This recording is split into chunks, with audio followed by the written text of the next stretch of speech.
Video start करने से पहले चैनल को सब्सक्राइब कर लें और लाइक कर लें। Hi student, I am Sushant sir और आज मैं आप लोगों को लेक्चर 3 इलेक्ट्रिसिटी का बताने जा रहा हूँ।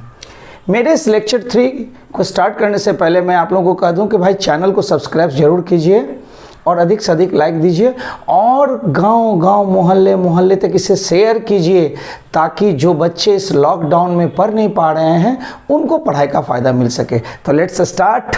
अब हम लोग स्टार्ट करते हैं। रेजिस्टेंस मेरा टॉपिक है। रेजिस्टेंस क्या है? रेजिस्टेंस जब किसी भी कंडक्टर में इलेक्ट्रॉन का फ्लो होता है तो उस कंडक्टर का जो आयन और एटम होता है वो उस चार्ज के फ्लो में ऑब्स्ट्रक्शन पैदा करता है।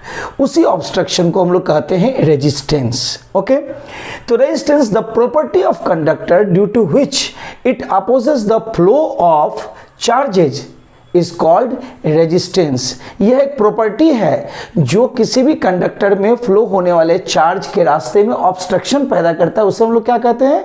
रेजिस्टेंस। तो रेजिस्टेंस में जैसे मैंने ओम्स लॉ में कहा था कि R इक्वल टू क्या होता है? V by I.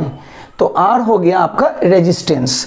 तो ऐसा यूनिट जो होता है, महान साइंटिस्ट ओम साहब के ऑनर में इसका ऐसा यूनिट रखा गया है, ओम। ओके, 1 ओम। अब देखिए 1 ओम को डिफाइन करने के लिए पूछा जाता है, तो 1 ओम को आप कैसे डिफाइन करें? तो व्हेन 1 वोल्ट पीडी यानी potential difference, when 1 volt PD is applied across the end of a conductor to flow 1 ampere current, it is called 1 ohm. यानी जब हम कभी किसी भी कंडक्टर के अक्रॉस में 1 वोल्ट पोटेंशियल डिफरेंस को सेट करते हैं और 1 एम्पियर का करंट फ्लो करता है, यानी 1 वोल्ट पोटेंशियल डिफरेंस सेट होने पर यदि 1 एम्पियर करंट फ्लो करे तो उसे हम लोग कहते हैं 1 ओम। ओके, अब उठता है कि भाई कॉज ऑफ रेजिस्टेंस क्या है, कैसे रेजिस्टेंस आता है? तो व्हेन पीडी इज मेंटेन्ड, जब हम लोग किसी भी टर्मिनल में किसी भी कंडक्टर में पीडी को मेंटेन करते हैं across the end of a conductor, electrons drift from lower potential side to higher potential side. Here I have written LP and HP. LP represents lower potential and HP represents higher potential. So when PD is maintained across the ends of a conductor, electron drifts from LP to HP of a conductor. During their drift, the electrons frequently collide with atoms and ions present in the conductor. Due to this collision, some obstruction is produced in the path of electron. In result, it causes resistance for flow of current. It means to say that कहना हम ये चाहते हैं कि जैसे ही हम किसी conductor में पोटेंशियल डिफरेंस को हम लोग मेंटेन करते हैं तो इलेक्ट्रॉन ड्रिफ्ट करता है। कहां से कहां? तो इलेक्ट्रॉन का ड्रिफ्टिंग स्टार्ट हो गया लोअर पोटेंशियल से हायर पोटेंशियल की तरफ स्टार्ट हो गया। तो उस कंडक्टर में जो आयन है, जो एटम है, वो अब देखिए इलेक्ट्रॉन जो है उधर जाना चाहेगा, अपोज ऐसा लगना चाहेगा। तो इलेक्ट्रॉन जा रहा है, अपोज उसको रोक रहा है कि नहीं भाई नहीं जाने देंगे। तो इलेक्ट्रॉन उस मूव करना चाह रहा है और उसका जो कंडक्टर का जो एटम है, जो आयन है, वो उसका अपोज कर रहा है। तो इधर मूवमेंट, इधर अपोज। तो यही जो एटम का अपोज है, यही जो आयन का अपोज होता है, इस ऑब्स्ट्रक्शन से क्या पैदा होता है? रेजिस्टेंस। Is it clear?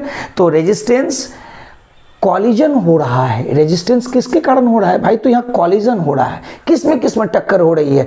तो ये इलेक्ट्रॉन और उस कंडक्टर के एटम में, इन दोनों के कॉलिजन से क्या पैदा हो रहा है? तो रेजिस्टेंस पैदा हो रहा है। तो समझ गए? इस फिगर के जरिए आप और अच्छे ढंग से समझ सकते हैं। यहाँ देखिए कि आप यहाँ देख पा रहे हैं कि किस तरह इलेक्ट्रॉन फ्लो कर रहा है हॉट वायर और कोल्ड वायर दोनों में से। ये जो हॉट वायर और कोल्ड वायर दोनों में से इलेक्ट्रॉन फ्लो कर रहा है, तो इस दोनों में से फ्लो करने के वक्त में यहां पर देखिए कि हॉट में कुछ ज्यादा और कोल्ड में कुछ कम। तो हॉट में इलेक्ट्रॉन का मूवमेंट है और एटम्स का भी मूवमेंट ज्यादा है, कोल्ड में कम है। तो यहां पे क्या हो रहा है कि कॉलिजन हो रहा है। ये देखिए फिगर में कॉलिजन देख रहे हैं आप लोग, ये जो विजुअलाइजेशन इसमें देखिए ध्यान से, कॉलिजन हो रहा है। यही कॉलिजन रेजिस्टेंस को पैदा करता है। समझ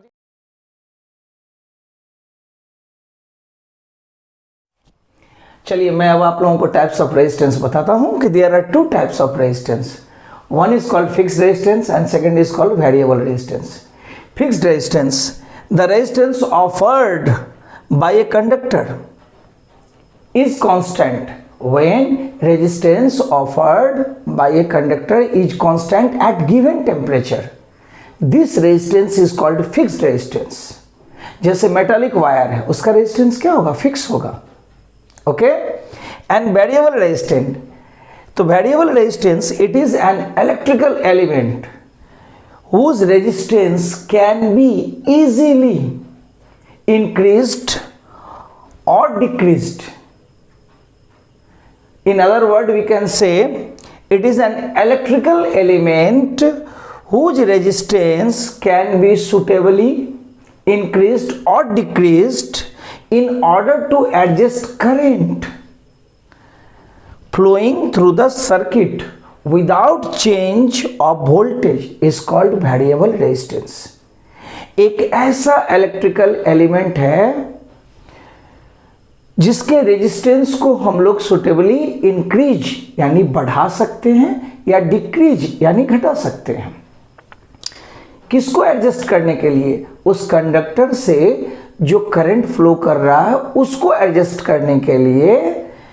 to adjust current flowing through the circuit, उस सर्किट से जो करंट फ्लो कर रहा है उसको एडजस्ट करने के लिए जब हम लोग रेजिस्टेंस को घटा सकते हैं या बढ़ा सकते हैं, लेकिन वोल्टेज में कोई चेंज नहीं होना चाहिए, तो ऐसे रेजिस्टेंस को हम लोग क्या कहेंगे? Variable resistance. तो जनरली वेरिएबल रेजिस्टेंस को इस सिंबल के द्वारा दिखलाया जाता है जहां रेजिस्टेंस पे एक एरो मार्क होता है. लेकिन लेबोरेटरी में यूज होने वाला जो वेरिएबल रेजिस्टेंस होता है जो इलेक्ट्रिक करंट का एडजस्टमेंट करता है उसे कहते हैं रियोस्टैट. तो रियोस्टैट कहाँ यूज होता है? लेबोरेटरी में. अब आइए factors on which resistance depend. आखिर किन किन चीज़ों पे रेजिस्टेंस डिपेंड करता है? तो ये रेजिस्टेंस डिपेंड करता है length of wire. That means if length increases resistance increases. यदि लेंथ बढ़ेगा तो रेजिस्टेंस बढ़ेगा और यदि लेंथ घटेगा तो रेजिस्टेंस घटेगा. ओके. फिर होता है area of cross section of wire. जो वायर होता है उसके एरिया ऑफ क्रॉस सेक्शन पे डिपेंड करता है और वो उसका इन्वर्सली प्रोपोर्शनल होता है. मींस एरिया बढ़ने पे रेजिस्टेंस घटेगा और एरिया घटने पे रेजिस्टेंस बढ़ जाएगा. अब होता है टेम्परेचर. ये टेम्परेचर का भी, यदि आप टेम्परेचर बढ़ाते हैं तो रेजिस्टेंस बढ़ेगा, क्योंकि आपको पता है कि टेम्परेचर बढ़ाने पर जो मेटल वायर के एटम्स होते हैं वो वाइब्रेट करना स्टार्ट कर देते हैं, तो जिससे कॉलिजन ज़्यादा हो सकता है. नेचर ऑफ मटेरियल, मैं आपको बता दूं अलग अलग मटेरियल का रेजिस्टेंस अलग अलग होता है. सभी मटेरियल का रेजिस्टेंस एक जैसा नहीं होता है. तो nature of material of the conductor, तो ये रेजिस्टेंस चार चीज़ों पे डिपेंड किया. एक लेंथ पे, एक एरिया पे, एक टेम्परेचर पे और एक नेचर पे. समझ गए? Thank you. तो चलिए ओके. अब हम लोग कंटिन्यू करते हैं रेसिस्टिविटी को. तो resistivity, the resistance offered by the substance which is 1 metre long and has 1 metre square cross section area.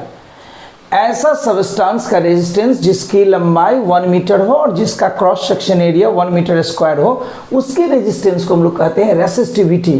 तो रेसिस्टिविटी जो है लेंथ का डायरेक्टली प्रोपोर्शनल है. तो आपका यहाँ देख लीजिए R जो है वो डायरेक्टली प्रोपोर्शनल है L का और R इनवर्सली प्रोपोर्शनल है 1/A का.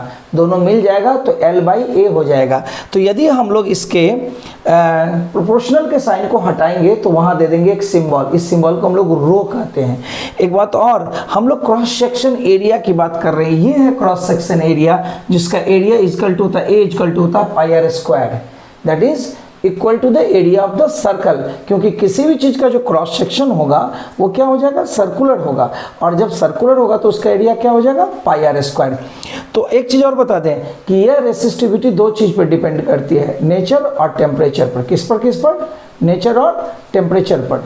तो टेम्परेचर के साथ रेसिस्टिविटी वैरी करेगा, टेम्परेचर वैरी करेगा तो रेसिस्टिविटी भी वैरी करेगा. और रेसिस्टिविटी जो होता है सिल्वर का वो होता है मिनिमम. सिल्वर का रेसिस्टिविटी मिनिमम होता है. क्योंकि वो गुड कंडक्टर है।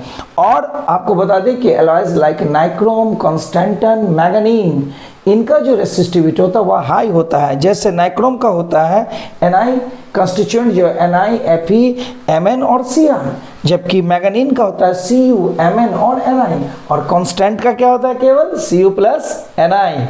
तो इस तरह आप लोग आई होप कि आप सभी रेसिस्टिविटी को अच्छे ढंग से समझ गए होंगे।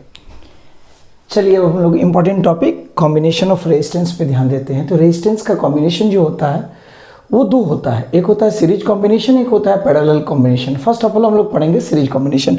तो व्हेन टू और more resistance are joint in to end, जब हम लोग दो या दो से अधिक रेजिस्टेंस को इन टू इंड जोड़ देते हैं, यानी एक रेजिस्टेंस के एक इंड को दूसरे रेजिस्टेंस के दूसरे इंड के साथ और दूसरे रेजिस्टेंस के दूसरे इंड को तीसरे रेजिस्टेंस के किसी एक इंड के साथ जोड़ देते हैं, तो ये जो इंड टू इंड कनेक्शन बनता है इसको हम लोग कहते हैं सीरीज कॉम्बिनेशन।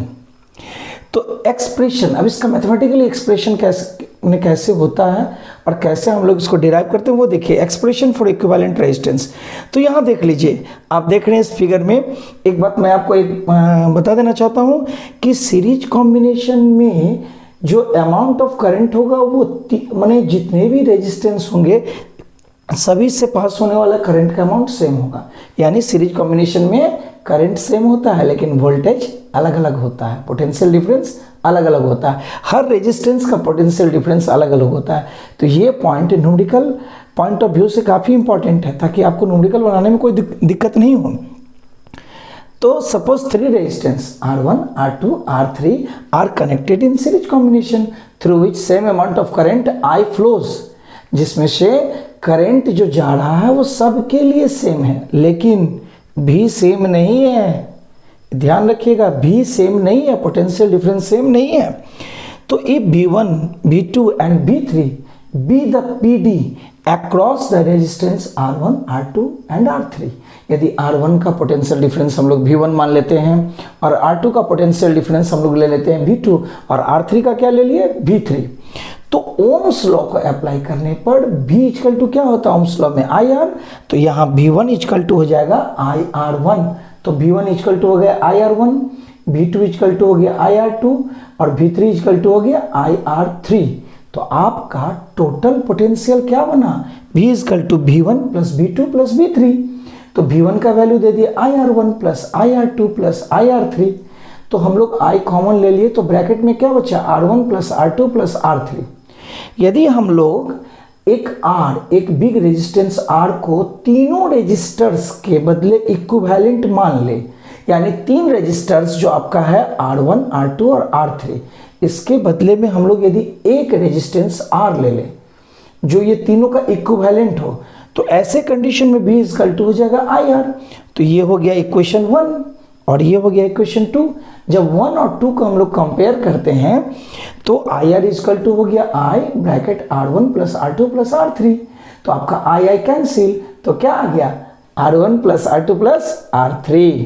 तो ये R किसका निकला, किसका इक्विवेलेंट रेजिस्टेंस निकला, ये निकला सीरीज कॉम्बिनेशन का। तो सीरीज कॉम्बिनेशन में बेहद सिंपल है, न्यूमेरिकल बनाने वक्त में आप सारे रेजिस्टेंस को ऐड कर दीजिए और उससे जो रेजिस्टेंस आएगा वो आएगा सबसे बड़ा रेजिस्टेंस। तो एक चीज़ याद रखिएगा कि सीरीज कॉम्बिनेशन में रेजिस्टेंस जो इक्विवेलेंट रेजिस्टेंस होता है वो गिवन हर रेजिस्टेंस से बड़ा होता है। और इम्पॉर्टेंट बात मैंने क्या बताया कि सीरीज कॉम्बिनेशन में जो करंट का फ्लो होता है वो सेम लेकिन पोटेंशियल डिफरेंस अलग अलग। तो देखिए इस फिगर में आप देख के अच्छे ढंग से समझ सकते हैं। Thank you. हेलो गाइस, अब हम लोग कॉम्बिनेशन ऑफ रेजिस्टेंस में पैरेलल पढ़ेंगे। तो पैरेलल कॉम्बिनेशन ऑफ रेजिस्टेंस क्या है, तो when one end of all resistors is connected to one point and other end of all resistors are joined at another point, this combination is called parallel combination। इसे आसान भाषा में समझिए कि जब हम लोग दो या दो से अधिक रेजिस्टर्स के एक एंड को टर्मिनल के एक पॉइंट से ज्वाइन कर दें और दूसरे सारे एंड को टर्मिनल के दूसरे पॉइंट से ज्वाइन कर देते हैं, तो इस कॉम्बिनेशन को हम लोग क्या कहते हैं, पैरेलल कॉम्बिनेशन। तो मैथमेटिकली एक्सप्रेशन में हम लोग देखते हैं कि यदि मान लीजिए suppose 3 resistors R1, R2 and R3 are connected in parallel combination as shown on the figure. आप इसमें डायग्राम को आसानी से देख सकते हैं। तो combination between the points A and B, PD of all resistors is B। देखिए सारे रजिस्टर्स का पोटेंशियल डिफरेंस क्या है? B है। एक बात और कि पैरेलल कॉम्बिनेशन में वोल्टेज चेंज नहीं करेगा। जब आप इसका न्यूमेरिकल्स बनाएंगे तो सभी के लिए वोल्टेज क्या रखिएगा? सेम रखिएगा। भी सभी के लिए भी रखिएगा। यदि 5 वोल्ट है तो सभी रेजिस्टर्स के लिए 5 ही वोल्ट होगा। वोल्टेज चेंज करने का कोशिश मत कीजिएगा। कभी कभी ऐसा ट्रिकी क्वेश्चंस पूछ के आपको बेवकूफ बनाया जाता है। तो suppose 3 resistors R1, R2 and R3 are connected in parallel combination between the points A and B। PD of all resistors is B। सभी का PD क्या है? B है। तो इस बार यदि सबके लिए भी सेम है तो करंट सेम नहीं होगा। तो पैरेलल में करंट सेम नहीं होता है। यदि 3 रजिस्टर्स को आप, जैसा कि फिगर में दिखाया गया है कि आप 3 रजिस्टर्स को जोड़ रहे हैं तो सभी के लिए करंट I1, I2, I3 यानी डिफरेंट करंट जाएगा, लेकिन वोल्टेज सेम रहेगा। तो from Ohm's law I1 equal to हो जाएगा V/R1, I2 इक्वल टू हो जाएगा V/R2 और I3 इक्वल टू हो जाएगा V/R3। तो I क्या टोटल करंट क्या होगा? ये करंट जैसा कि आप देख रहे हैं, ये देखिए करंट जा रहा है और यही current different I1, I2, I3 में चेंज हो गया, फिर I1 करके वापस आ रहा है। देख रहे हैं? तो इसी तरह आपका I बराबर क्या हो गया? I1 plus I2 plus I3। तो अब देखिए V/R1 plus V/R2 plus V/R3 भी कॉमन ले लिए तो ब्रैकेट में 1/R1 plus 1/R2 plus 1/R3 हो गया। यदि हम तीनों रजिस्टर्स का एक इक्विवेलेंट रजिस्टर ले लेते हैं R, जो तीनों के इक्वल में आ रहा है, R इक्विवेलेंट रजिस्टर्स, तो R है, तो R आपका इक्विवेलेंट रजिस्टर है। तो आपका I इक्वल टू हो जाएगा V/R। तो यहाँ पर I इक्वल टू क्या था? V bracket 1/R1 plus 1/R2 plus 1/R3।